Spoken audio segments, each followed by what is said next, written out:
திரு இந்திரா சௌந்தரராஜன் அவர்களின் சந்திரசேகரம். பெரியவரின் சைவ வைணவ சமநோக்கு அவர் காட்டும் உதாரணங்களும் வியாக்கியானங்களும் அடேயப்பா, என்ன ஒரு பார்வை, என்ன ஒரு நேர்மை, என்ன ஒரு நடுநிலை என்று வியப்பையே ஏற்படுத்துகின்றது. எல்லா தெய்வ தேவியர்களுக்குள்ளும் ஒரே பரமாத்மாதான் இருக்கின்றான். இது பொதுவான கருத்து. இதை ஒன்றே குலம் என்று பாடுவோம், ஒருவனே தேவன் என்று போற்றுவோம் என்ற கருத்தோடும் பிற மதங்களின் இறை கொள்கைகளோடும் இணைத்து ஏற்கவும் முடிகின்றது. இதையும் சொல்லிக்கொண்டு சிவன், விஷ்ணு, பிரம்மா என்று மும்மூர்த்திகள் என அந்த மூன்றையும் ஒன்றாக்குவதும், அதைத் தொடர்ந்து சக்தி, சரஸ்வதி, லக்ஷ்மி என்று அது விரிவு ஆவதெல்லாம் எதனால்? குறிப்பாக சிவம், விஷ்ணு என்று இருபெரும் அணி போல் இந்த ஒற்றை இரண்டாக்கி இதில் ஒன்று பெரியது, மற்றது அதற்கு அடங்கியது என்பது போல் பேசுவதெல்லாம் எந்த வகையில் சரி? இதற்கு பெரியவரின் பதில் மிக இதமாக இருக்கின்றது. சிவனும் விஷ்ணுவும் கொஞ்சம் கூட வேறில்லை. ஆனாலும் இரண்டையும் வழிபடுகிற பொழுது கொஞ்சம் பிரித்து பக்தி செய்தால் அதிலும் ஒரு ரசம் இருக்கத்தான் செய்கின்றது. பலவாக பிரிந்தும் ஒற்றுமையுடன் இருப்பதுதான் நம்முடைய மதத்தின் சாரம், அதாவது யூனிட்டி இன் டைவர்சிட்டி. இப்படியே சிவன், விஷ்ணு என்கின்ற இரண்டு மூர்த்திகளையும் வழிபடுகின்ற பொழுதும் அவை ஒன்றே என்ற உணர்ச்சி இருந்தாலும் ஒவ்வொரு மூர்த்தியை ஒவ்வொரு தத்துவத்துக்கு ரூபமாக வைத்துக்கொண்டு பக்தி செய்வதிலும் ஒரு ருசி இருக்கத்தான் செய்கின்றது. இப்படி செய்யும் பொழுது சிவத்தை ஏகவஸ்து ஞானமாக பாவிக்கலாம். அந்த ஏகவஸ்துவை பலவிதமாக காட்டி ஜகத்தை நடத்தும் சக்தியாக விஷ்ணுவை பாவிக்கலாம். அதாவது சிவத்தை பரபிரம்மாவாகவும் விஷ்ணுவை பராசக்தியாகவும் வைத்து கொள்ளலாம். இருக்கின்ற ஒன்றை இல்லாத பலவாக காட்டுகின்ற சக்தியே அம்பாள் அல்லது விஷ்ணு. இதனால் ஜகம் முழுவதுமே விஷ்ணு ரூபம்தான். விஸ்வம் விஷ்ணு என்றுதானே சகசிரநாமமே ஆரம்பிக்கின்றது. உலக பரிபாலனமும் விஷ்ணுவுக்கே உரியது. அதனாலேயே உலகத்தில் இருக்கின்ற ஆனந்தங்களை, உணர்ச்சிகளை எல்லாம் தெய்வீகமாக்கின்ற பக்தி மார்க்கமும் விஷ்ணு சம்பந்தமாகவே அதிகம் இருக்கின்றது. ஹரிகதை, ஹரிநாம சங்கீர்த்தனம் என்று கூறுவது போல் ஹரகதை, ஹர கீர்த்தனம் என்று சொல்லப்படுவதில்லை. கதை, பாட்டு இதெல்லாம் விஷ்ணுவிடமே அதிகம். பாகவதர் என்றால் பகவானைச் சேர்ந்தவர் என்றே அர்த்தம். இருப்பினும் பொதுவாக பாகவதம் என்றெல்லாம் சொன்னால் விஷ்ணு பக்தர், விஷ்ணுவின் கதை என்றே நாம் எடுத்துக்கொள்கின்றோம்.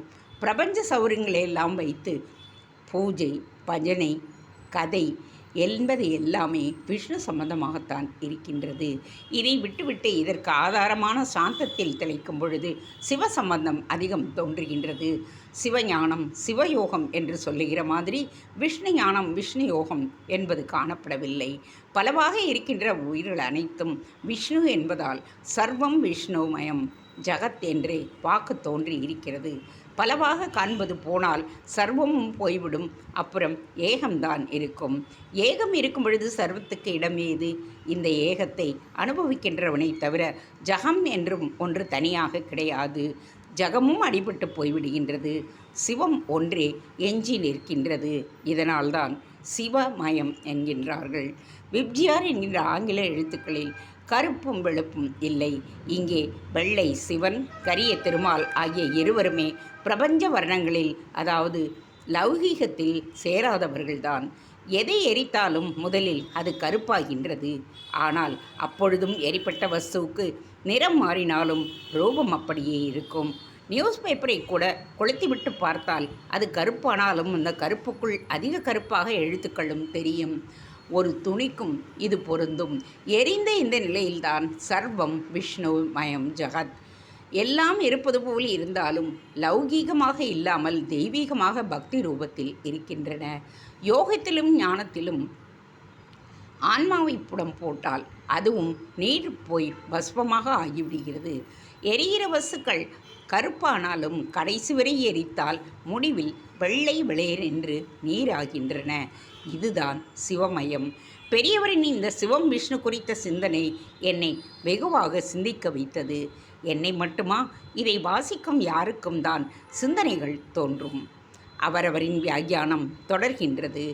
எப்படி தெரியுமா? அரணை மறவாதே, திருமாலுக்கு அடிமை செய் என்று.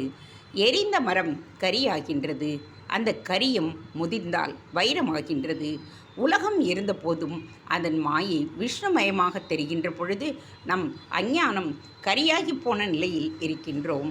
திருமாலும் கரிய மாலாக இருக்கின்றார். கரி வைரமாகிற நிலைக்கு பரமேஸ்வரன் வந்து விடுகின்றார். கரியும் வைரமும் வேறு வேறா கேட்கின்றார் பெரியவர். அப்படியே மகாவிஷ்ணுவின் கருப்பும் சிவனின் வெளுப்பும் இந்த உலக வண்ணங்களில் சேருவதே கிடையாது. கலர் வந்தால்தானே பொய் வந்து விட்டதாக பொருள். இந்த இரண்டும் பொய்யோடு சேர்ந்தது இல்லை, சேரப்போவதும் இல்லை. வெண்மைக்கு விபூதி, கருமைக்கு விஷ்ணுமய உலகின் மண் திருமண்ணாகிவிட்டது. இதையெல்லாம் கசடர உணர்ந்த காரணத்தால் தான் பிறை தங்கு சடையனே வலத்தே வைத்து என்று ஆழ்வாரும், குடமாடியே அதாவது கோபிகா கிருஷ்ணனை இடத்தே கொன்று என்று சைவ திருமுறைகளும் பாடுகின்றன. அவ்வை பாட்டியும் ஒருபடி மேலேயே போய் அரணை மறவாதி திருமாலுக்கு அடிமை செய் என்கின்றாள். தமிழகத்தில் இந்த மட்டில் சமரசபாவம் புரிந்த எல்லோரிடமும் இது இருந்தே வந்திருக்கிறது. அதனாலேயே 27 நட்சத்திரங்களில் சிவனுக்குரிய ஆதிரை, விஷ்ணுவுக்குரிய ஓணம் இரண்டுக்கு மட்டும் திரு என்று சேர்த்து திருவாதிரை என்றும் திருவோணம் என்றும் சொல்லுகின்றோம் என்று விரியும் பெரியவரின் திருவாக்கு அடுத்தடுத்து பல பரிணாமங்களையும் காட்டுகின்றது. மகாவிஷ்ணுவானவர் திரிபுவன சக்கரவர்த்தி, சிவனோ பிச்சாண்டி. இருவருடைய சொத்துக்களை கொஞ்சம் கணக்கெடுப்போம். சிவனிடம் சாம்பல், எருக்கம்பூ, தும்பைப்பூ, ஊமத்தை, மண்டை ஓடு, யானை தோல், பாம்பு இவைதான் உள்ளன. இவை எதுவுமே விலை போகாதவை. மகாவிஷ்ணுவிடமோ கிரீட குண்டலம், முக்தாகாரம், பட்டு பீதாம்பரம், கௌஸ்துபமணி இத்தியாதிகள். இவற்றுக்கோ விலையை நிர்ணயம் செய்யவே முடியாது. இதிலிருந்து சந்தோஷத்துக்கு விஷ்ணு, வைராக்கியத்துக்கு சிவன் என்று புரிய வருகின்றது. இதை ஒட்டியே காலை எழுந்தவுடன் ஹரிநாராயண ஹரிநாராயண என்கின்றோம். பொழுது நன்றாக சந்தோஷமாக செல்ல வேண்டுமே, மாலையில் சிவசிவ என்கின்றோம். என்ன பொருத்தமாக வழிகாட்டல் பாருங்களேன். பகல் முழுக்க சந்தோஷமாக வாழ நாராயணன், இரவில் ஒடுங்கி அமைதியாய் தூங்க சிவன். அண்டம் பிண்டம் இரண்டும் ஒரே சரக்கு ஆனதால் உலக நடப்புக்கும் நம் அக உணர்வுகளுக்கும் சம்பந்தம் உள்ளது. காலையில் பஞ்சகச்சம் உடுத்தி சந்தியாவந்தனம் செய்கின்ற ஒருவர் பகலில் சூட் போட்டுக்கொண்டு ஆஃபீஸுக்கு போகின்றார். இது காரியத்துக்கு ஏற்பட போடும் வேஷம். இங்கேயும் ஒன்றான பரமாத்மாதான் விஷ்ணுவாக காரியமாற்றும் பொழுது சிவமாக காரியம் முடிக்கும் போதும் செயலாற்றுகின்றது. இப்படி சிவவிஷ்ணுவின் பேத அபேத சிறப்புகளை பாமரனுக்கும் புரியும் வண்ணம் கூறுவார் பெரியவர். இதை உணராமல் என் சுவாமியே பெரியவர் என்று உன்மத்தமாக சிந்திக்க ஒருவரை பற்றியும் அவருக்கு ஏற்பட்ட ஒரு அனுபவத்தையும் சொல்லும் பொழுது சிரிப்போடு சிந்தனையையும் கட்டுப்படுத்த முடியவில்லை. அது ஒரு திருப்பாற்கடல் கதை. திருப்பாற்கடல் கதையை பார்ப்போமா? விஷ்ணுவின் ஆதிசேஷ படுக்கை இருக்கும் இடம்தான் திருப்பாற்கடல். பார்க்கடலில் பெருமான் பள்ளி கொண்டான் என்று பாட்டே இருக்கின்றது. இந்த பார்க்கடலின் பெயரில் காஞ்சிபுரத்திலிருந்து வேலூருக்கு செல்லும் வழியில் ஒரு ஊரே இருக்கின்றது. இந்த ஊரில் வாஸ்தவத்தில் தொடக்கத்தில் ஒரு பெருமாள் கூட இருந்ததில்லை. இது தெரியாத நிலையில் ஒரு வீர வைஷ்ணவர் ஊர் பெயரை கேள்விப்பட்டு அப்பட்டமான ஒரு வைணவத்தலம் அது என்று கருதிக்கொண்டு அந்த ஊருக்கு வருகின்றார். அவரிடம் ஒரு பழக்கம், விஷ்ணு தரிசனம் செய்யாமல் ஆகாரம் உண்ணமாட்டார். அப்படி ஒரு சங்கல்பம். அன்றைக்கு திருப்பாற்கடல் என்னும் ஊருக்கு நல்ல பசியோடு வந்தார். பெருமாளை சேவித்துவிட்டு பின் ஆகாரத்தை புசிப்போம் என்றவராக ஊருக்குள் இருந்த ஒரே கோவிலுக்குள் நுழைந்தும் விட்டார். உள்ளே போனால் எதிரே லிங்க ரூபம். அதை பார்த்த மாத்திரத்தில் வெளியே ஓடி வந்து விட்டார். மனதுக்குள் இது என்ன, திருப்பாற்கடலுக்குள் ஈஸ்வர சன்னதி என்கின்ற குழப்பம், கூடவே வயிற்று பசி. ஈஸ்வரனை விஷ்ணுவாக கருதி வழிபடும் மனவிசாலமும் முதிர்ச்சியும் அவரிடம் இருந்தது போல் தெரியவில்லை. அப்பொழுது ஒரு பெரியவர் அவர் எதிரில் வந்து, என்ன சுவாமி, பெருமாளை செவிக்க வந்திருக்கிறீர்களா என்று கேட்கவும், இந்த பிரயோஜனமில்லாத ஊரில் எங்கே ஐயா விஷ்ணு கோயில் இருக்கின்றது என்று கோபமாக திருப்பி கேட்டிருக்கின்றார் அவர். இந்த கோயில் பெருமாள் கோயில் இல்லாமல் வேறென்னவாம் என்று பெரியவரும் திருப்பி கேட்க அந்த வைணவருக்கு கோபம் பீறிட்டு விட்டது. நான் உள்ளே போய் பார்த்துவிட்டு வந்துதான் சொல்லுகின்றேன். இது ஈஸ்வரன் கோவில், புரியாமல் பேசாதீர்கள். அப்படியா, நான் பெருமாளை அல்லவா தினமும் பார்த்து சேவித்து வருகின்றேன். எங்கே உள்ளே ஈஸ்வரனை காட்டுங்கள் பார்ப்போம் என்றார் அந்த பெரியவர். வீர வைணவரிடம் சண்டைக்கே போய்விட்டார் அவர். சண்டை போடவும் கூட்டமும் கூடிவிட்டது. பிறகு எல்லோருமாக சேர்ந்து உள்ளே போய் பார்த்தால் உண்மை தெரிந்துவிடப் போகின்றது என்று கூறிவிட்டு உள்ளே சென்றனர். ஆனால் விஷ்ணு பக்தரான வைணவரோ நான் இனி உள்ளே வரமாட்டேன் என்று பிடிவாதம் பிடித்தார். வந்தால்தானே உண்மை தெரியும், பொய் எது உண்மை எது என்று தெரிந்து கொள்ள முடியும் என்று பெரியவர் அழுத்தமாக பேசி அந்த வைணவரை அழைத்து கொண்டு உள்ளே சென்றார். உள்ளே சென்று பார்க்கவும் சுமாரான வெளிச்சத்தில் சிவலிங்கம் போல் தெரிந்தது. கற்பூர வெளிச்சத்தில் பார்க்கவும் கீழே உள்ள மேடை ஆவுடையார் போலவும் மேலே நிற்கும் பெருமாளின் தோற்றம் லிங்கமாகவும் தெரிந்த விபரம் வைணவருக்கு புரிந்தது.